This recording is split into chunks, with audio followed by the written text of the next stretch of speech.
te pourtant Farba Ngom ak Tahirou Sarr joxe nañu caution teewul dañ leen téye ci kaso bi ba tey. voilà pour lan loolu mën a nekk ci justice bi. bon Saliou xam na ni Saliou xam na ni tax mooy bukki xam nga le jour maa ngi utiliser benn expression je disais cette société civile qui est devenue civile. Voilà parce que c'est devenu civil ville pour dire vilain.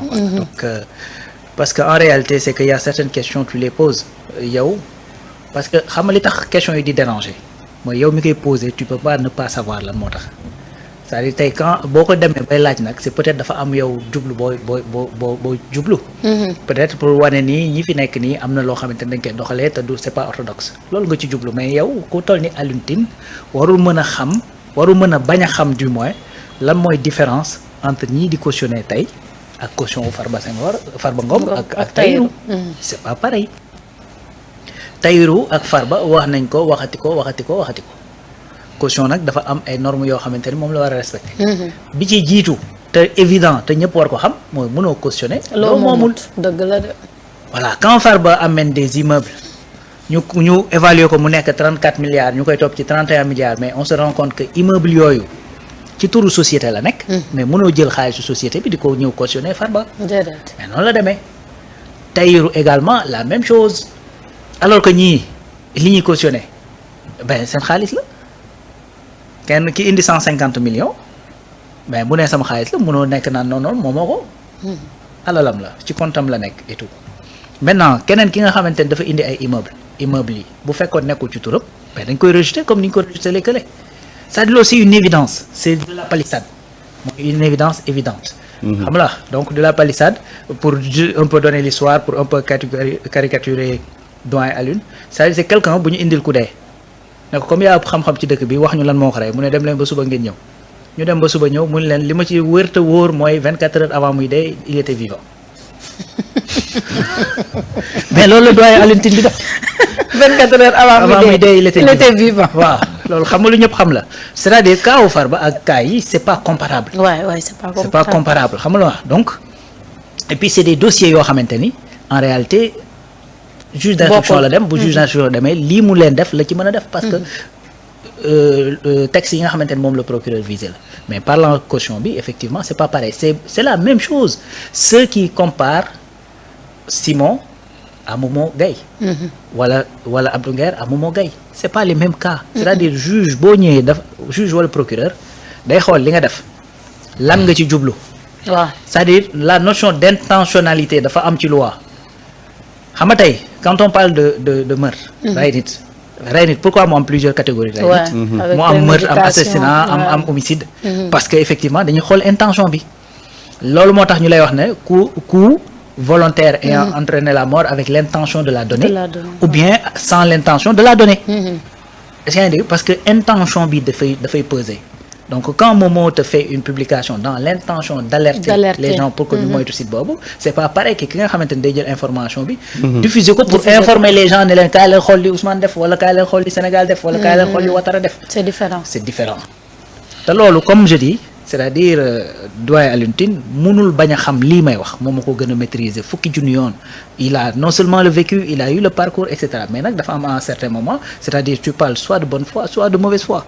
parce que man dama dem ba jàpp ne en réalité gars yi c'est un problème du leneen lu dul parfois Ousmane Sonko.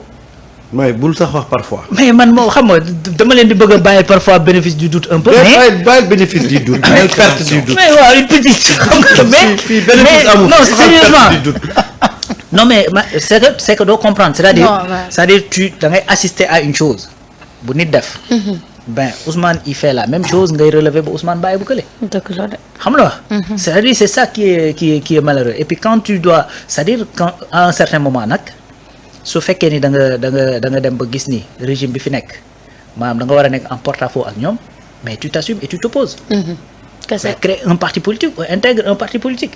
mais tu peux pas au nom effectivement de la société civile nga ne ñoom ngay représenter et cetera à chaque fois ngay relever des choses gauche nga jaar droite. mais nga jaar droite en plus c'est-à-dire da nga koy def sciemment parce que xam nga loolu moo ci dangereux te moo ci metti xam nga tey bu doon koo xamante ne la il n'est pas averti xamul ñu ne day wax parce que xamul mais le doyen Alioune Tine il sait pertinemment que les deux dossiers ne sont pas les mêmes. C'est du même bois qu'un homme politique boo xamante ni yaa ngi ci benn mouvance nga ànd ak ñoom bañ dem président nekk président ñu dem législative ñu dugal la benn coup politique nga guux ko ba tey. toog ba heure bi génn naan le dossier Farba c'est un dossier politique sorante wuñ di. déedéet. ah mais mu ngi noonu. man j'aurais bien voulu comprendre ak kooku qu'est-ce qui est passé par là. mais personne ne comprend.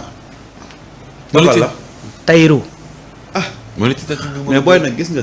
mais foofu xam nga li ngeen di xam. mooy gars yi duñu ay homme politique. non non. c'est-à-dire que xam nga li ñuy wax moo nekk à la mode.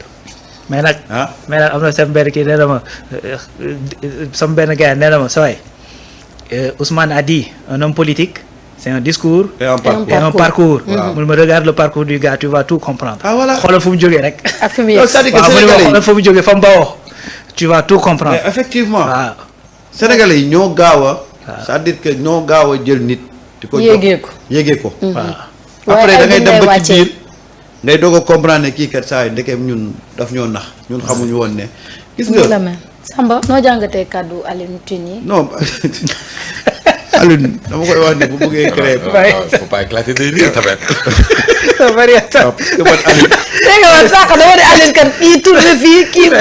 saa am na affaire El Malick de. xam nga man dama man de affaire El Malick moom dama koy yar léegi man sax xam naa jikko El Malick man laa dama leen di wax benn laa affaire danaa leen Alioune il faut ngeen créer ngeen simuler benn crise def ko Pour mu am liggéey. médiateur pour mu mën a calmer wu parce que Aliou dafay chômer temps yëpp xam nga Aliou dafa am habitude di def médiation te ñii bañ faloo ba tey médiation. amu fi lu ñuy def mais médiation dialogue baa ngi ñëw le 28 mai si yàggatul. est-ce que dialogue bi sax yëgal nañ ko parce que am na carte de Aliou passe. voulait être l'initiateur même du dialogue su ko defee mu yéeg ak a wàcc mais Aliou daa nekkatul en activité nekk xam nga gis nga moo tax Aliou fu mu dem ba idée maa ngi ko dégg mu dem ci benn rajo mais pour tontu sax Ousmane Sonko waxloo na Ousmane Sonko lu Ousmane waxul parce que mu ngi naan Ousmane Sonko mu ngi naan je suis indestructible alors que Ousmane n'a pas dit ça.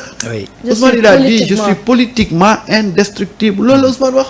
mais Aliou jël na li mu wax. xam naa politique bi la fàtte. waaw te Aliou jël na li mu wax Aliou développé na ci développé ba fin temps te du loolu la Ousmane Sonko wax parce que da ngay placer mot bi ci Dans son sens contexte. parce que politiquement indestructible dafa wute ak quand tu dis je suis indestructible. Ouais. Et puis même il y a un développement avant mu yegg si. voilà Ouais. nga commencé nag la phrase boobu ba ma ko waxee. li si topp. waaw ngay comprendre la moo tax. Lan moo tax voilà mais xam nga Aliou non. ndeysaan man daal danaa fexe ñu xool nan la ñuy créer fii dialogue boo xam ne. pourtant dialogue koy mën na jox. am si diggante comme diggante mën na dox dialogue si diggante Ousmane Sonko ak ñoom Barth wala Ousmane Sonko kii moom mën na dox si loolu. Non, loolu gars yi c'est- ko mais mayul xam kanam. naa Sonko ko mayul kanam c'est que Sonko moo war a bàyyi tamit yi nekkee may paa bi kanam mu dugg. mais c'est-à-dire que Alioune quand même tey waroon na am beneen posture Ouais. xam nga Alioune ñu bañ ko ñu nangu ko il a eu quand même à faire des choses ici au Sénégal ci ay jamono yoo xam ne c'était compliqué il faut l'accepter waaye nag yow bu ñu demee ba jàmm am nga bëgg ne par force dañuy dialoguer te amul situation de crise day compliqué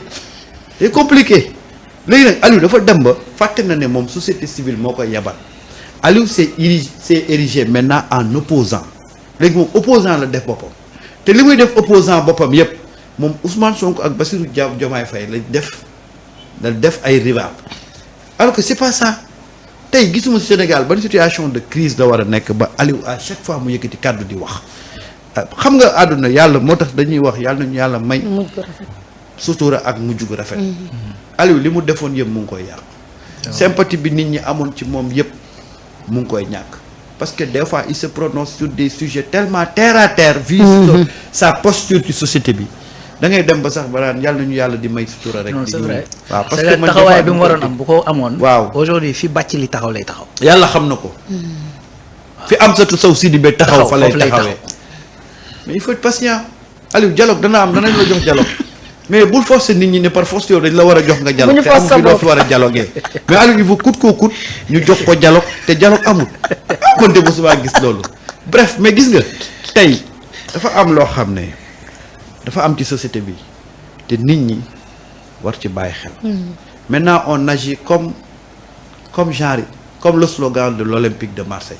c'est-à-dire que droit au but. ci loolu la nit ñi nekk gaaw jël coupe de.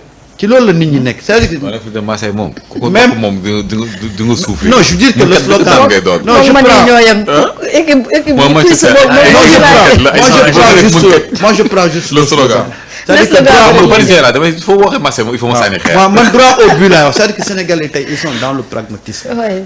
ils sont dans le rationalisme sénégalais ci loolu la ñu nekk c'est-à-dire que sénégalais tey bu ñu yeewoo moo xam le politicien mais moo xam le jeune entrepreneur mu ngi xool tey nan lay def ba développer ci li mu nekk raw la ngi nii gis nga ko bi muy ñëw sànq da nga rawaan da nga xam ne ci suba ba tey daa mu ngi missionné lu ñëw daa sonn ba boo ko gisee bët yaa ngi xoo ko cur ah ci gis nga ci loolu la nit ñi c'est ça. suñu xëyee on est à la quête du pain quotidien xool nan la ñuy développer suñu environnement xool li ñu nekk lan lay progresser donc ces débats là ces futilités là ku ci nekk rek di ngi ci wéet Sénégalais léegi dañu am beneen façon de voir la vie beneen façon maintenant d'aborder les problèmes quotidiens kenn tardé la tuñu léegi nag ñoom Alioune Tine ak ñenn ci opposition boo gisee ñuy exister parce que y a toujours des médias yu leen di tendre le micro mais gis nga bu dul woon loolu buñ xëyoon rek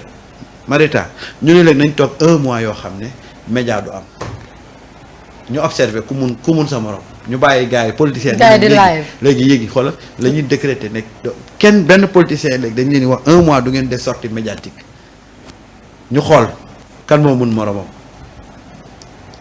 xoolal ñoom ñëppay disparaître parce que les Sénégalais ont besoin d'actes ngay teg ay actes nit ñi di apprécier par rapport ak li nga xam ne mooy dundu askan wi Dëgg la.